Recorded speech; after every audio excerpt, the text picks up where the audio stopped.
روحانی ضروریات پوری ہوتی ہیں۔ آج جس زمانے میں ہم وقت گزار رہے ہیں، لوگوں کی جسمانی ضروریات پوری کرنے کے لیے، غذائی ضروریات پوری کرنے کے لیے بہت سارے بندوبست کیے جا رہے ہیں،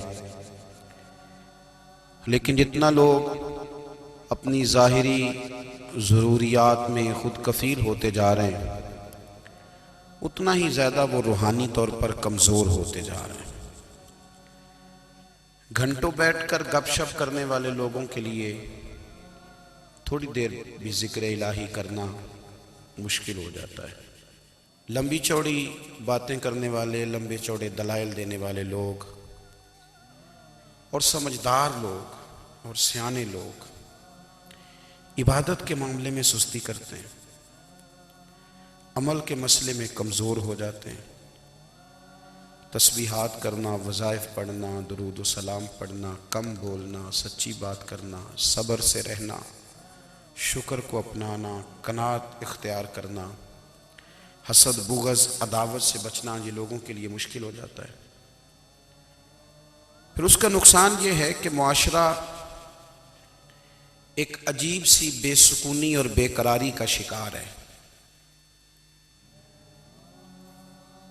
جیب میں بہت زیادہ پیسے رکھنے والا، خوش شکل نظر آنے والا، پیٹ بھر کے روٹی کھانے والا شخص بھی ڈھونڈتا پھرتا ہے کہ آخر میں پریشان ہوں کیوں۔ آپ انسانیت کی تاریخ پڑھیں گے تو آپ کو معلوم ہوگا کہ انسان نے کبھی پتھر کی پوجا کی، کبھی معاذ اللہ چاند سورج کی، درختوں کی، بتوں کی پوجا کی۔ معاذ اللہ یہ غلط ڈائریکشن پہ تو چڑھ گیا، لیکن ایسا نہیں ہے کہ کوئی بندہ دنیا میں آیا ہو اور کسی کی اس نے عبادت نہ کی ہو۔ اس لیے کہ اللہ تبارک و تعالیٰ نے جس طرح ہمارے جسم میں کھانے کی طلب رکھی ہے، پینے کی طلب رکھی ہے، سونے کی طلب رکھی ہے، اسی طرح اللہ تعالیٰ نے عبادت کے لیے طلب رکھی ہے جسم میں۔ یہ تو ہوا کہ انسان گمراہ ہو گیا، غلط رستوں پہ چل نکلا، اس نے جھوٹے معبودوں کی طرف معاذ اللہ توجہ کر لی، لیکن وہ کسی نہ کسی کے سامنے جھکتا رہا، چونکہ اس کے وجود میں طلب تھی، شوق تھا اسے کہ وہ عبادت کرے۔ اللہ تبارک و تعالیٰ جب مسلمان کو توفیق دے اور اللہ کی بارگاہ کی جانب وہ رجوع کرے، تو پھر اس کا رویہ یہ ہونا چاہیے کہ اس کی توجہ ہو اللہ کی جانب۔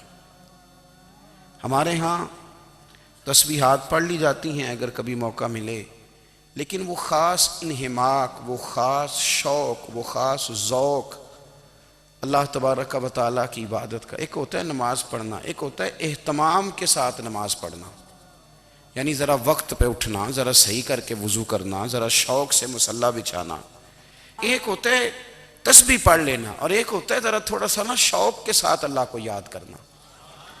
آپ کبھی جو میں نے آیہ کریمہ پڑھی، اس کی آپ شان نزول دیکھیں۔ نبی کریم صلی اللہ تعالیٰ علیہ وسلم کے کچھ صحابہ اللہ کی محبت کے شوق میں حضور کی بارگاہ میں حاضر ہوئے، اور انہوں نے آ کے عرض پتہ کیا کیا؟ عرض کرنے لگے، یا رسول اللہ صلی اللہ تعالیٰ علیہ وسلم، سالوں بیت گئے ہیں سجدے کرتے ہوئے، حضور سالوں بیت گئے ہیں تسبیح پڑھتے ہوئے، سالوں بیت گئے کہتے ہوئے کہ سبحان اللہ وہ پاک ہے، ہمیں سالوں بیت گئے یہ کہتے ہوئے کہ اللہ اکبر وہی سب سے بڑا ہے، سالوں بیت گئے کہتے ہوئے کہ الحمدللہ ساری تعریفیں اللہ کے لیے، سالوں بیت گئے اس کی تسبیح کرتے، تحلیل کرتے، تکبیر کہتے۔ حضور اب نہ ہمارا اپنے رب سے ملنے کو جی چاہتا ہے، کبھی یہ حقیقت منتظر نظر آنا لباس مجاز میں، لاکھوں سجدے تڑپ رہے ہیں میری جبین نیاز میں۔ اور اقبال کہنے لگے کہ تیرے عشق کی انتہا چاہتا ہوں، تو میری سادگی دیکھ کیا چاہتا ہوں، میرا ذرا سا تو دل ہے مگر شوخ اتنا، میں وہی لن ترانی سنا چاہتا ہوں۔ میرا بھی دل کرتا ہے کہ اللہ میں تجھے کہوں میں تجھے دیکھنا چاہتا ہوں جس طرح حضرت موسیٰ کلیم علیہ السلام نے کہا تھا، اور تو مجھے کہے کہ لن ترانی، تو نہیں دیکھ سکتا، ذرا سا تو دل ہے مگر شوق اتنا، میں بھی وہی لن ترانی سنا چاہتا ہوں۔ پھر کہنے لگے بھری بزم میں راز کی بات کہہ دی، بڑا بے ادب ہوں سزا چاہتا ہوں۔ دیکھو سب لوگوں کے بیچ ہی میں نے یہ کہہ دیا۔ میرے عزیز صحابہ نا شوق میں، کتنے سارے لوگ ہیں آپ، کتنی ماشاءاللہ بڑی تعداد میں آپ آئیں، ہم بھی کبھی اس شوق میں گئے ہیں کہ ہمارے رب کو دیکھنے کو دل چاہتا ہے، ہمارا جی چاہے وہ کبھی ہمیں ملے، ہم کبھی اس کی زیارت کریں، اس کی بارگاہ کرم میں ہم حاضر ہوں۔ صحابہ نے عرض کیا یا رسول اللہ صلی اللہ تعالی وسلم ہمارا رب کہاں ہے؟ ہمارا نا اپنے رب کو دیکھنے کو جی چاہتا ہے۔ جب صحابہ نے یہ عرض کیا تو اللہ نے قرآن مجید نازل کیا، فرمایا وَإِذَا سَأَلَكَ عِبَادِي عَنِّي فَإِنِّي قَرِيبٌ، محبوب جب میرے بندے آپ کی بارگاہ میں آ کے میرے بارے میں پوچھے نا تو ان سے کہہ دینا میں ان کے قریب ہی ہوں، قریب ہی ہوں۔ دلیل کیا ہے؟ آئی اذا دان، یہ جب بھی مجھ سے دعا مانگیں گے میں ان کی دعاؤں کو قبول فرماؤں گا، میں ان کے قریب ہوں، میں ان کے قریب ہوں۔ یہ جب بھی دعا مانگیں گے نا میں قبول کروں گا، میں ان کے قریب ہوں۔ اللہ تبارک و تعالیٰ کے بندے اللہ سے محبت کرتے، رب کی بارگاہ میں جھکتے، اس کو اپنے دکھ سناتے، اس کے پیارے محبوب صلی اللہ تعالیٰ علیہ وسلم کا وسیلہ لے کے اس کے حضور حاضر ہو جاتے، پیشانیاں سجدوں سے روشن ہوتی۔ ہم نا ہر چیز کے لیے وقت نکالتے ہیں، ہر چیز کے لیے، لیکن عبادت کے لیے وقت نہیں نکالتے۔ ہر شے آباد ہے، ہر شے، ہماری فیس بک بھی آباد ہے، واٹس ایپ بھی آباد ہے، ہمارے ٹویٹر بھی آباد ہیں، ہماری ہر چیز آباد ہے۔ سب سے کم آباد ہمارا مصلی رہ گیا ہے، سب سے کم۔ وہ لوگ اب ڈھونڈنے سے ملتے ہیں جن کی بغل میں مصلی ہوتا تھا۔ میرے بھائی آپ کتنا کو دنیا کے پیچھے بھاگو گے تھکا دے گی، کتنا دولت کے پیچھے بھاگو گے تھکا دے گی۔ آپ جب اپنی زندگی میں جمع تفریق کرو گے نا تو مرتے وقت احساس ہوگا کہ سارا کچھ تو لوگوں کے لیے کیا، اپنے لیے تو کر ہی کچھ نہیں سکے۔ اور ہم عبادت کے معاملے میں بہانے بازی بھی کرتے ہیں، ہم کہتے ہیں اوہو رزق کمانا بھی تو عبادت ہی ہے نا، تو میں حلال روزی کے لیے جا رہا ہوں یہ بھی تو عبادت ہے نا۔ میری طرح کے لوگ کہہ دیتے ہیں کہ میں سویرے اٹھ کے مدرسے میں کچھ اسباق دیکھتا ہوں تو یہ بھی تو عبادت ہے، میں بیان کرنے کے لیے مطالعہ کرتا ہوں تو یہ بھی تو عبادت ہے نا، اتنے لمبے سفر کر کے ملک میں دنیا میں گھومتا ہوں تو یہ بھی تو میں عبادت ہی کر رہا ہوں۔ اب اسپیشل نفلوں کے لیے وقت کس طرح نکلے، اسپیشل کر کے تسبیح میں کیسے چلاؤں، میں سارا کچھ ہم بہانے بنا لیتے ہیں نا۔ میرا سوال یہ ہے کہ یہ ساری باتیں صحابہ کو، نبی کریم کو، دیگر لوگوں کو بھی تو پتہ تھی نا، لیکن آپ غور تو کریں 23 سال حضور کو وقت ملا، مختصر وقت ظاہراً تبلیغ کرنے کے لیے، پوری دنیا میں دین بھی پھیلانا ہے۔ گھر میں 11 ازواج ہیں، 4 بیٹیاں ہیں، ان کی اولادیں، سارے کام کاج بھی دیکھنے ہیں، لیکن سیدہ طیبہ طاہرہ حضرت عائشہ صدیقہ رضی اللہ تعالیٰ عنہ فرماتی ہیں سارا دن تبلیغ کرتے، ہر غلام کے دکھ سنتے، گھر میں آتے تو اپنے گھر والوں کا خیال کرتے، کام میں ہمارا ہاتھ بٹاتے۔ قربان جاؤں، کہتی ہیں زمانہ سارا سو جاتا لیکن آمنہ کے لال مصلی بچھا لیتے۔ دنیا سو گئی، ساری سب سو گئے، جو خدام تھے، وہ جو غلام تھے وہ سو گئے۔ صحیح مسلم نے لفظ ملیں گے، سیدہ پاک فرماتی ہیں او میرے نبی کے غلاموں، میں نے یہ رنگ بھی دیکھا ہے کہ حضور نے اتنا کھڑے رہے، اتنا قیام کیا، اتنا قیام کیا کہ مقدس پیروں میں ورم آ گئے، سوج گئے پیر، اتنے بڑے۔ دل پہ ہاتھ رکھ کے نہیں بتا سکتا کہ میرے کبھی نماز میں پیر سوج گئے، کوئی نہیں بتا سکتا۔ بچوں کی روٹی کماتے تھک گئے بات الگ ہے، ہم سیر کرنے گئے تو تھک گئے بات الگ ہے، لیکن عبادت میں یہ بھی تو مسلم شریف ہے نا، یہ بھی تو دین ہے نا، یہ بھی تو حضور کی سنت ہے، یہ بھی تو وہ چیز ہے جو کریم کی آنکھوں کی ٹھنڈک ہے۔ سیدہ فرماتی ہیں پیروں میں ورم آ گئے، اور ساری رات ہی حضور نے نماز پڑھی اور ایک ہی آیت بار بار دہرائی۔ مسجد نبی میں بلال حبشی نے فجر کی اذان دے دی اور حضور ابھی مصلی پہ تھے، کریم فارغ ہوئے، میں نے عرض کی یا رسول اللہ صلی اللہ علیہ وسلم آپ کے تو صدقے اللہ اگلے پچھلوں کے گناہ معاف کرے گا، تو آپ اتنی آہوزاری کیوں فرماتے ہیں؟ آپ تو شفیع ہیں، آپ تو انبیاء کے امام ہیں۔ تو حضور نے فرمایا عائشہ تم نے گنوایا ہے نا میرے اللہ کی مجھ پر کتنی رحمت ہے، افلا اکون عبدا شکورا، فرمایا اگر اس نے اتنی نعمتیں دی ہیں تو کیا میں اس کا شکر گزار بندہ نہ بنوں؟ میں شکر گزار بندہ نہ بنوں اس کا؟ پھر اگر اتنی نعمتیں اس نے دی ہیں، مجھے اتنا نوازا ہے، تو پھر میں اس کے سامنے سجدے نہ کروں؟ او میرے بھائی، بڑے قابل فخر لوگ ہیں ہم کہ ہم نبی پاک کے غلام ہیں، ہم قابل فخر ہیں کہ نبی کریم کے غلام ہیں۔ کیا کبھی اس غلامی کے شکرانے میں بھی دو نفل پڑھے ہیں کہ یا اللہ تیرا شکر ہے تو نے ہمیں حضور کا غلام بنایا ہے؟ یاد رکھیں کہ اپنی روحانی زندگی کو آباد کریں، استغفار پڑھیں، تسبیحات کریں۔ حضرت عبداللہ ابن عمر رضی اللہ تعالیٰ عنہ حضرت عمر کے صاحبزادے ہیں، مکہ مکرمہ میں ان کی قبر ہے۔ میں نے جب انہیں پڑھا تو مجھے ان سے بڑا پیار ہو گیا، لیکن آپ کو پتہ ہے وہاں جا کے کسی شخص کا مزار تلاش کرنا یا پوچھنا ایک مشکل کام ہوتا ہے۔ تو ایک دفعہ میں مکہ شریف میں حاضر تھا، تو ایک گاڑی والا ڈرائیور مجھے کہنے لگا کہ مولانا میں آپ کو جانتا ہوں، مجھے آپ سے محبت ہے، ایک بات بتاؤں آپ کو؟ میں نے کہا بتاؤ۔ کہنے لگے حضرت عبداللہ ابن عمر کی قبر دیکھنی ہے۔ میں نے کہا یہ تو نہیں کہہ رہا، یہ کسی نے بندوبست کرایا ہے، یہ اللہ نے تیرے دل میں بات ڈالی ہے، یہ ہو گیا تو لے چل مجھے۔ حضرت عبداللہ ابن عمر کو نبی پاک نے فرمایا تھا راجل صالح، یہ نیک بندہ ہے، یہ متقی آدمی۔ حضرت عبداللہ ابن عمر رضی اللہ تعالیٰ عنہ سیدنا فاروق اعظم رضی اللہ تعالیٰ عنہ کے صاحبزادے ہیں، اور ان کی ہمشیرہ سیدہ حفصہ رضی اللہ تعالیٰ عنہ حضور کی زوجہ محترمہ ہیں۔ ایک دن اپنی ہمشیرہ سے کہنے لگے کہ نبی کریم صلی اللہ تعالیٰ علیہ وسلم گھر میں آئے نا، اور اگر حضور غم امت میں پریشان نہ ہوں، طبیعت کو حشاش بشاش دیکھو، تو ذرا پوچھنا تو صحیح حضور کا میرے بارے میں کیا خیال ہے، پوچھنا تو صحیح کہ کریم کی بارگاہ میں میرا کیا مقام ہے، میرے بارے میں حضور کیا فرماتے ہیں۔ اب بہن کو کام بتائے اور بتائے بھی بھائی، اور پھر بہن وہ کام نہ کرے، یہ تاریخ میں ہوتا نہیں۔ حضرت عمر فاروق رضی اللہ تعالیٰ عنہ کی صاحبزادی ام المومنین رضی اللہ تعالیٰ عنہ فرماتی ہیں کہ میں تو بس منتظر تھی، انہوں نے تو کہا تھا نا کہ اگر تم حشاش بشاش دیکھو تو بات کرنا، لیکن حضور تشریف لائے، میری باری تھی، میرے گھر تشریف لائے، کھانا پیش کیا تو فوراً میں نے عرض کی حضور ایک بات پوچھنی تھی۔ تو حضور نے فرمایا پوچھئے۔ میں نے عرض کی حضور میرے بھائی عبداللہ ابن عمر کے بارے میں آپ کا کیا خیال ہے؟ نوجوانوں میری بات پہ غور کرنا، میرے بھائی کے بارے میں آپ کا کیا خیال ہے؟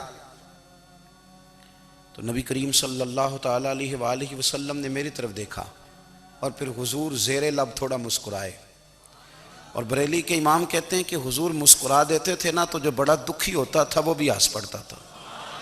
اب سوال پیدا ہوتا تھا کہ پھر تو اس مسکراہٹ کے لیے انتظار کرنا پڑتا ہوگا کئی مہینے کہ حضور مسکرائیں تو رونے والے ہنسیں، تو اعلیٰ حضرت فرماتے نہیں، انتظار نہیں کرنا پڑتا، یہ مسکراتے رہنا تو حضور کی عادت ہے۔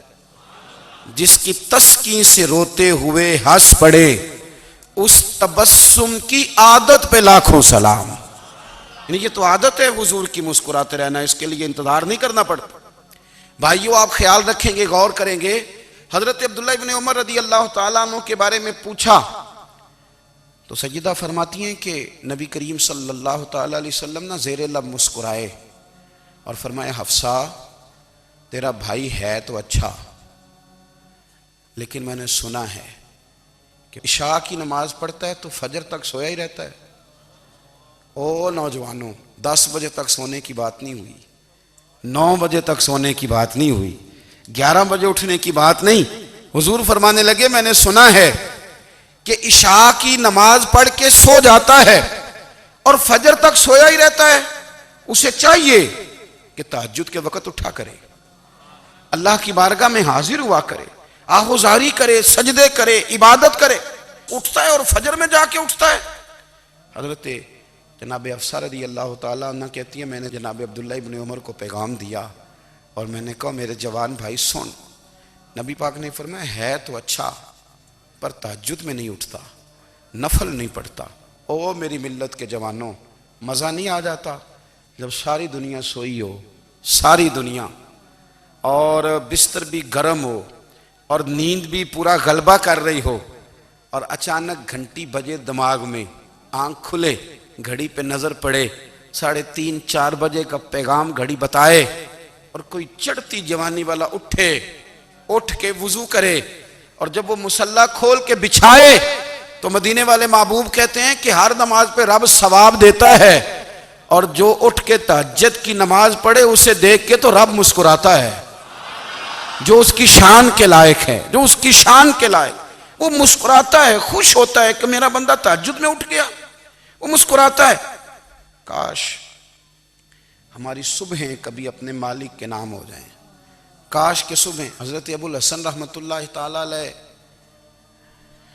حضرت معاذ ابن جبل رضی اللہ تعالیٰ عنہ کے پاس بیٹھا کرتے تھے، فرماتے ہیں ان سے جو پیار بڑھا تو پھر میرا مصلی سے بھی بڑھ گیا۔ تابعی ہیں، فرماتے ہیں صحابی رسول سے محبت ہوئی تو ذکر سے بھی ہو گئی، پھر درود شریف سے بھی ہو گئی، محبت ان سے بڑھی تو پھر اللہ نے مسجد کا پیار بھی بڑھا دیا۔ آپ فرماتے ہیں کہ میری ہر وقت طبیعت چاہتی تھی کہ بس اللہ اللہ کروں، بس اللہ اللہ کروں، بس نہ میں ذرا تھوڑی جان چھڑاؤں لوگوں سے، کو 10 منٹ ملے تو میں کو 4 نفل پڑھ لوں، میں تھوڑا سا نہ بچوں لوگوں سے، اور مجھے تسبیح ملے تو میں نہ کچھ 400-500 دفعہ استغفار پڑھوں، سبحان اللہ، الحمدللہ، اللہ اکبر، لا حول ولا قوت الا باللہ، میں نہ تسبیحات پڑھوں۔ فرماتے ہیں کہ بچے تھے گھر میں 6-7، غربت تھی، کام ملتا کوئی نہیں تھا، اور میں کام چور نہیں تھا، کام ڈھونڈتا تھا، پر اللہ کی قدرت کے کام نہیں ملتا تھا۔ فرماتے ہیں کہ میں نے ایک دن اپنی اہلیہ سے کہا کہ آج میں پھر جاتا ہوں کام ڈھونڈنے، تو میری بیوی بڑی فرما بردار تھی، پر اس دن نہ غربت کے ہاتھوں تنگ آ کے کہنے لگی آج نانا کوئی تو چیز لے کے آیا، تو مجھ سے بچوں کی بھوک نہیں دیکھی جاتی، یہ سب روگاں دا روگ محمد جس دا نام غریبی، کنڈ بلا کے لنگ جاندے نہیں دوست یار قریبی، آج نہ کچھ لے کے آیا تو میں بچے لے کے میکے چلی جاؤں گی۔ شیخ فرماتے ہیں کہ میں بڑا پریشان گھر سے نکلا، پر میں نے صبح سے لے کے زور تک کام ڈھونڈا، کام ملا کوئی نہیں، تو میرے دل میں خیال آیا چلو کام نہیں ملتا تو اللہ اللہ تو کرے نا، چلو بندوں کی مزدوری نہیں ملتی تو رب کریم کی عبادت ہی کرتے ہیں۔ فرماتے ہیں کہ میں نے نا فرات کے پانی سے وضو کیا، نہر کے، شدید دھوپ تھی، ساتھ ریت تھی، اور ریت تپ رہی تھی، میں نے اپنا رومال وہیں مصلی کے طور پر بچھا لیا، اور فرماتے ہیں کہ زور سے لے کر عصر تک نماز پڑھی، دھوپ بھی پورے زور پہ، پر میرے سجدے کا ذوق بھی پورے زور پہ۔ فرماتے ہیں سورج بھی چمک رہا ہے اور رب کی عبادت کا ذوق بھی پورے زور پہ، میں سجدہ کروں تو پھر میرا اٹھانے کو جی نہ چاہے۔ میرے استاد لکھا کرتے تھے، یہ ان کا شعر ہے، وہ کہا کرتے تھے مجھے سوز دے، مجھے ساز دے، اور مجھے نیم شب کا نیاز دے، دم سجدہ خود کو میں توڑ دوں، مجھے ایسا ذوق نماز دے، اور میں تیری بہار کا پھول ہوں، میں کھلا بھی ہوں تو تیرے لیے، مجھے میری شاخ سے توڑ لے، مجھے اپنی زلف کا ناز دے۔ بھائی فرماتے ہیں کہ عصر تک میں نے نفل پڑھے، دل ڈھلنے لگا، عصر کی نماز پڑھی اور میں وہاں سے چلا۔ اب میں جب نکلنے لگا تو دل میں خیال آیا کہ چھوٹی چھوٹی دیواریں ہیں گھر کی، بغیر کچھ لیے جاؤں گا تو بیوی دور سے دیکھے گی تو شور کرے گی کہ پھر خالی ہاتھ آ گیا ہے۔ کہتے میں نے اپنی اسی رومال میں جس پہ میں نے نماز پڑھی تھی نا، رومال میں کی آخی دے پنجابی جو صافہ کہتے ہیں، اسی میں نا میں نے کچھ ریت بھر لی کہ وہ دور سے دیکھے گی تو سمجھے گی کچھ لے کے آیا ہے، چلو جا کے اسے بتا دوں گا کہ آج پھر مزدوری نہیں ملی۔ کہتے ہیں وہ ریت لے کر جب میں گھر میں گیا تو پہلے بیوی دروازے پہ کھڑی ہوتی تھی، پوچھتی تھی خالی ہاتھ آ گئے ہو؟ آج میں نے دیکھا تو ہے ہی کوئی نہیں۔ فرماتے ہیں میں اندر داخل ہوا، سلام لیے، کونے میں میں نے وہ رومال رکھ دیا اور میں نے آواز دی کہ بھلی مانس کہاں ہو؟ تو وہ کہنے لگی آپ منہ ہاتھ دھو لیں، میں روٹی لے کے آئی۔ میں نے کہا روٹی کہاں سے آ گئی؟ یہاں تو کئی دنوں کے فاقے ہیں، تو کئی دنوں کی غربت ہے، یہاں تو اس گھر میں تو فقیری ہے۔ فرماتے ہیں کہ وہ روٹی لے کے آئی اور اس وقت کی جو موجودہ نعمتیں تھیں، سمجھ لیں سلاد، اچار، ہر چیز ساتھ لائی۔ میں نے کہا کہ بچے کہاں گئے؟ کہنے لگی وہ کھانا کھا کے کھیلنے گئے، آپ کھانا کھا لیں آ جاتے۔ کھانا اس نے چن دیا۔ میں نے حیرت انگیز لہجے میں ساری نعمتیں اپنے دسترخوان پہ دیکھ کر کے بیوی سے پوچھا یہ کہاں سے آیا کھانا؟ بچوں کو تو نے کہاں سے کھانا کھلایا؟ یہ سارا کچھ کیسا ہے؟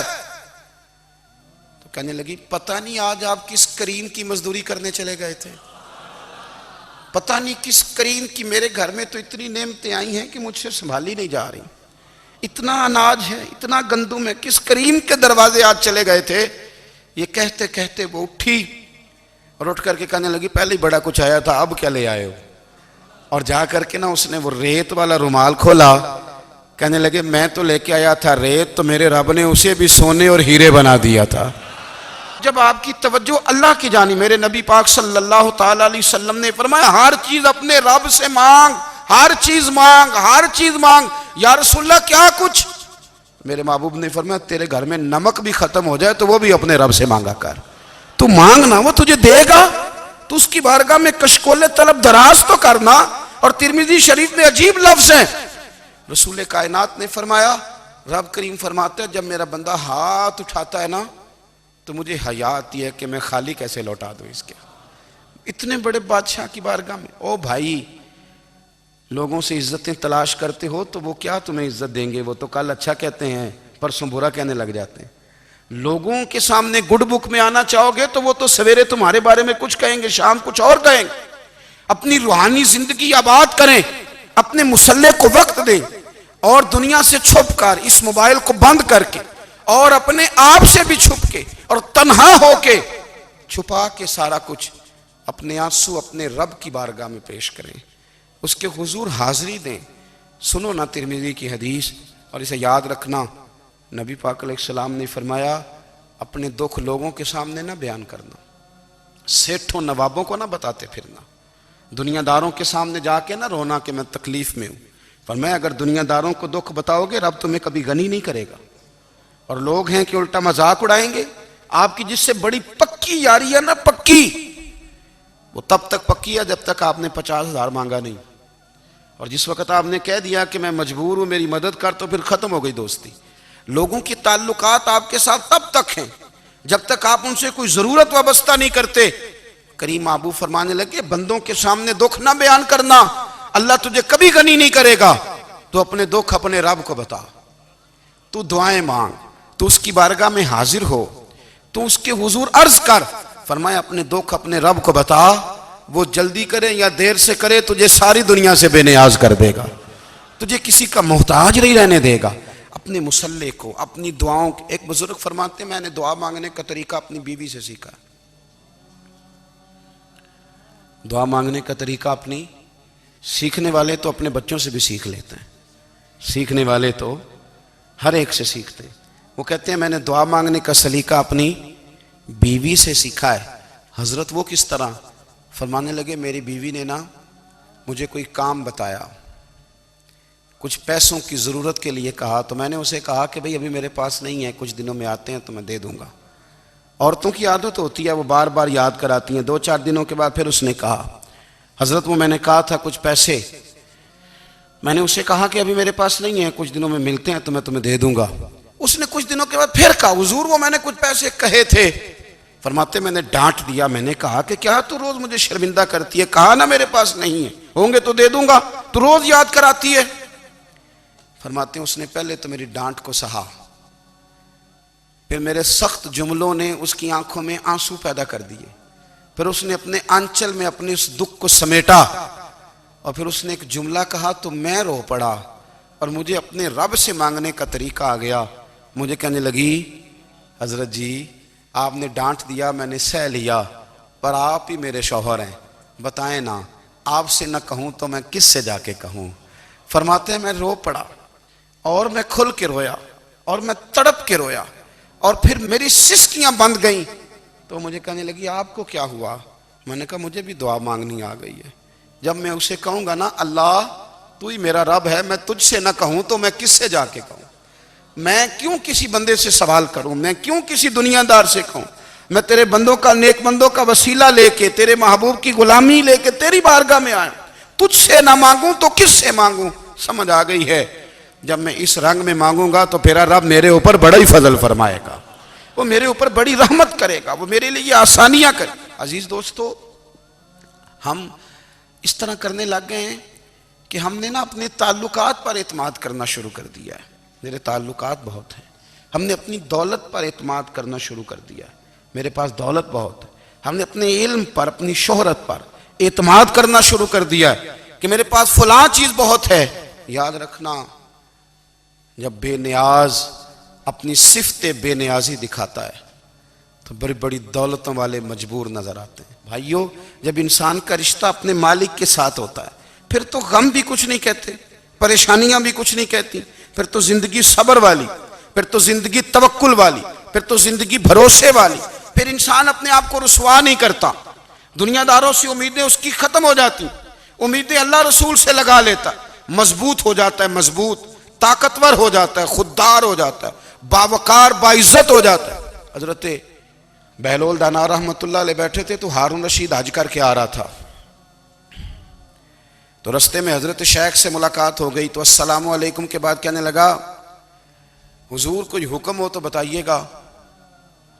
تو حضرت بہلول دانا فرمانے لگے، تیرا رب کون ہے؟ اس نے کہا اللہ۔ تو فرمایا میرا کون ہے؟ کہا اللہ۔ فرمانے لگے تو بڑا ہی بیوقوف ہے، کیا تو یہ سمجھتا ہے کہ رب ہارون رشید کو تو دے گا اور بہلول دانا کو بھول جائے گا؟ تیرا بھی وہی رب ہے، میرا بھی وہی رب ہے، اس نے اگر تجھے دے کے آزمایا ہے تو ہو سکتا ہے مجھے نہ دے کے آزما رہا ہو، جب اس کی حکمت کے تقاضے ہوں گے تو عطا کرے گا اور دے گا، تو جا اپنا کام کر۔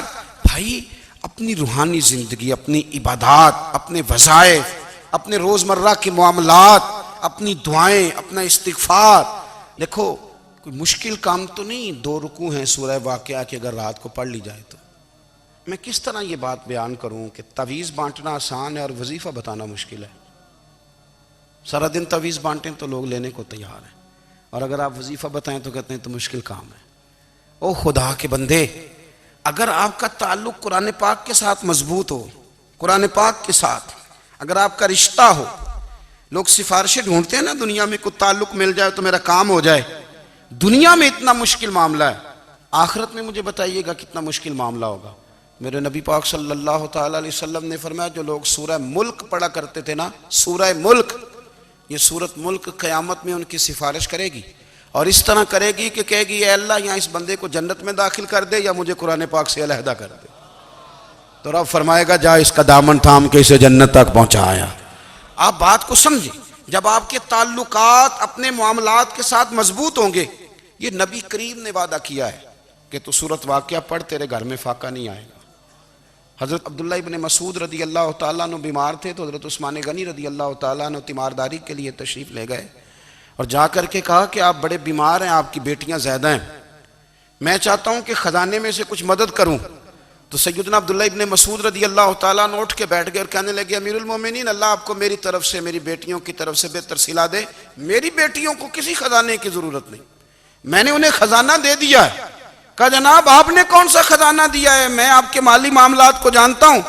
تو فرمانے لگی، امیر المومنین، میرے نبی کریم نے فرمایا ہے جو سورت واقعہ پڑھے اسے کبھی فاقہ نہیں آتا، میں نے بیٹیوں کو یاد کرا دی ہے، یہ خزانہ میں نے انہیں دے دیا ہے۔ وہ سارے والدین سنیں جو بیٹیوں کے لیے پریشان رہتے ہیں، حضرت عبداللہ ابن مسعود نصیحت کر رہے ہیں، فرمانے لگے میں نے سورت واقعہ یاد بھی کرا دی ہے، پڑھنے کی عادت بھی ڈال دی ہے، حضور نے فرمایا ہے جو سورت واقعہ پڑھے اسے فاقہ نہیں آتا۔ کہنے لگے چاند تو اپنی جگہ چھوڑ سکتا ہے، سورج گر سکتا ہے، تارے ٹوٹ سکتے ہیں، پر مدینے والے رسول کی بات غلط نہیں ہو سکتی۔ حضور نے فرمایا فاقہ نہیں آئے گا تو انشاءاللہ کبھی بھی نہیں آئے گا۔ کرنے کا کام یہ ہے کہ ہم اپنے معاملات، اپنی عبادات، اپنی دعائیں، کبھی 10 منٹ عادت ہو جائے نا دعا مانگنے کی علیحدہ سے رات کو، حضور نے فرمایا جو فرض نماز کے بعد دعا مانگے اللہ اس کی قبول کر لیتا ہے۔ نبی پاک صلی اللہ تعالیٰ علیہ وسلم نے فرمایا اللہ مسافر کی دعا قبول فرماتا ہے۔ حضور نے فرمایا اللہ مظلوم کی دعا قبول فرماتا ہے۔ حضور نے فرمایا بیمار سے دعا کراؤ اللہ اس کی دعا قبول فرماتا ہے۔ میرے نبی پاک نے فرمایا ماں باپ جب بھی اولاد کے لیے ہاتھ اٹھائیں، ویسے تو بلے شاہ تو آسمانی اڈ دیاں ہی پھڑ دیں، جڑا گھر بیٹھا انہوں بڑھیا ہی نہیں۔ حضور فرمانے لگے ماں باپ جب بھی اولاد کے لیے دعا فرمائیں اللہ ان کی دعا کو قبول کرتا ہے۔ آپ اپنا تعلق بنائیں، دعا کے ساتھ، عبادت کے ساتھ، مصلی کے ساتھ رشتہ بنائیں، استغفار پڑھیں۔ صلاح الدین ایوبی صلیبی جنگوں میں تھے، رات کو مسجد اقصی میں نماز پڑھی تو پریشان تھے۔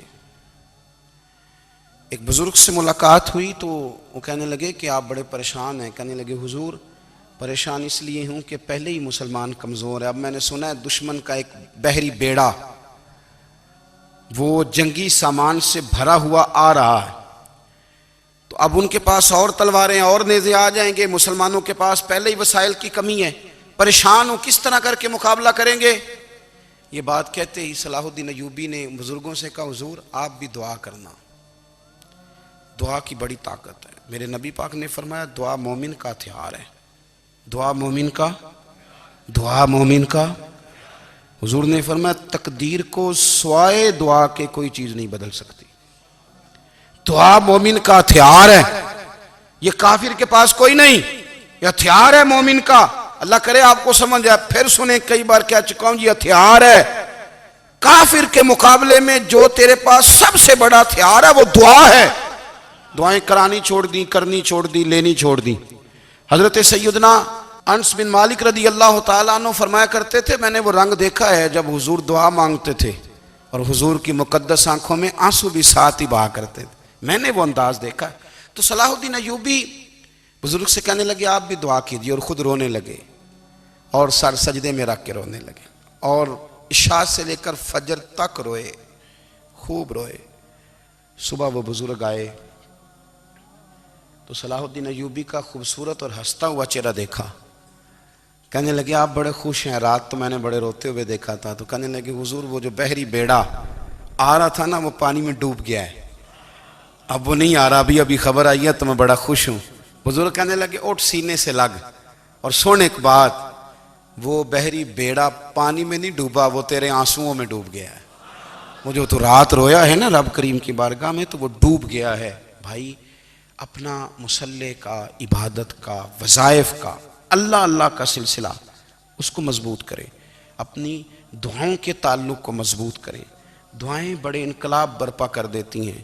ہم تھوڑے تھوڑے نا جب سے خشک ہوئے ہیں نا، خشک، اور میری تو جماعت ہی صوفیاء کی جماعت تھی، ہم تو داتا علی اجمیری کی جماعت سے، ہم تو خواجہ اجمیری کی جماعت سے، ہم تو شیخ احمد فاروق سرہندی کی جماعت سے، ہم تو صوفیاء کی جماعت۔ ہماری جماعت نے بھی وہ تعلق جو ہمارے بزرگوں نے بنایا تھا۔ بزرگ اللہ کے قریب کیسے جاتا ہے؟